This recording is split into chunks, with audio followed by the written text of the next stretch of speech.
Hey guys, this is Taylor Butler, and this is my Webquest on the American Revolution. I'm going to take everybody through the introduction, task, process, evaluation, and then all the references that I had during my Webquest. I decided on this Webquest just because the American Revolution interests me. So if we come to the beginning screen, we see introduction, and then down here, it just gives the student a brief sort of process of what the Webquest is about in itself. And it talks about what they're going to learn and hopefully what the product of the Webquest is going to be. So as we read down here, click the page that's labeled task. So we go up here, hit task, and it's going to load up. What will we be doing? Embarking on a journey through one of America's most important events, the American Revolution. So it's going to have things in order: gather information about the American Revolution, play the interactive American Revolutionary game, reflect on what they've learned, and then it's going to culminate in a Microsoft Forms page that they're going to answer a few different questions, and we'll look at that as well. So we scroll down. We see the imagery of the Betsy Ross flag. So now we hit process. So this is the actual steps the students will take during the Webquest. Number one, watch the video at the bottom. I picked this video for a reason, just because I think that it's so short that it keeps the students' attentions, while at the same time it doesn't take up so much time that they get bored with it. So we'll scroll down here to number one. It says, watch the following video, and they're also going to take notes on 3 things mentioned in the video that could potentially lead to conflict, and in this case, the American Revolution. And we're not going to watch the whole video. I just wanted to show a little bit of it.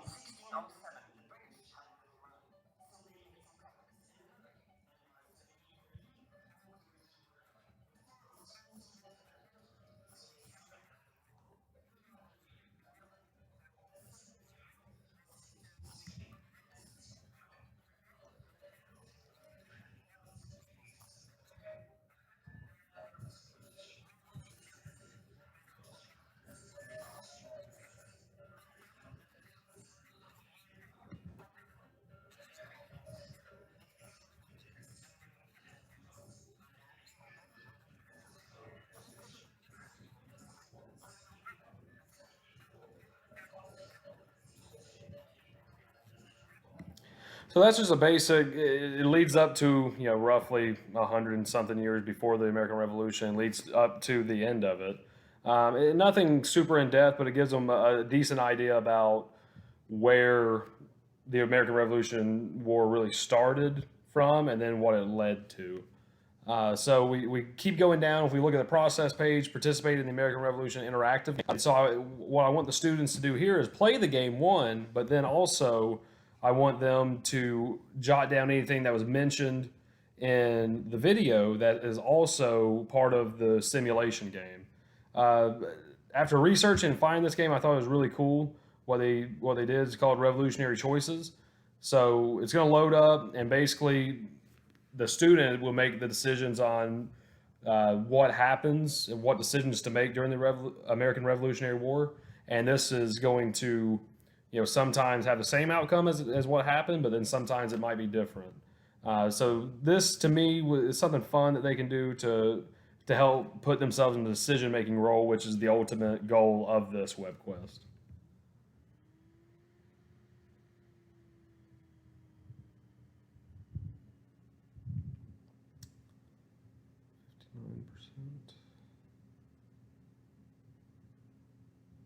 Okay, so new game. So it's a brief introduction of what the American Revolutionary War is about, and it sort of sets the scene for where this game starts. So it tells you all what you need to know here. So you go into the war, and it sets the scene nice. You can click across to skip this stuff, and when we come here, we see late spring 1775, Lexington and Concord.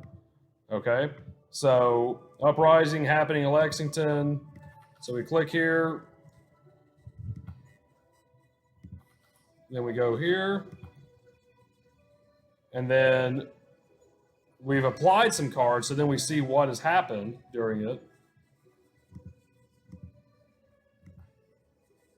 And then here you can decide how many men or how many, all this stuff that you're going to have into the war.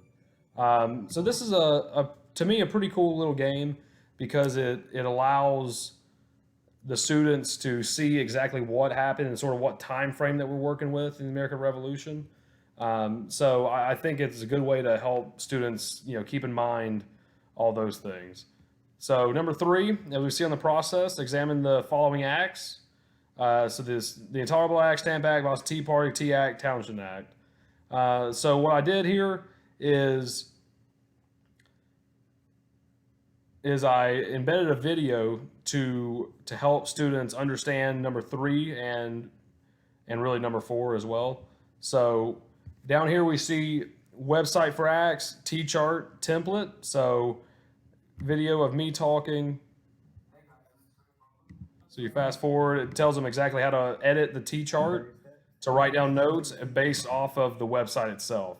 So website for the acts, we come here, it has all the acts listed here, the years they happened and what was important about it.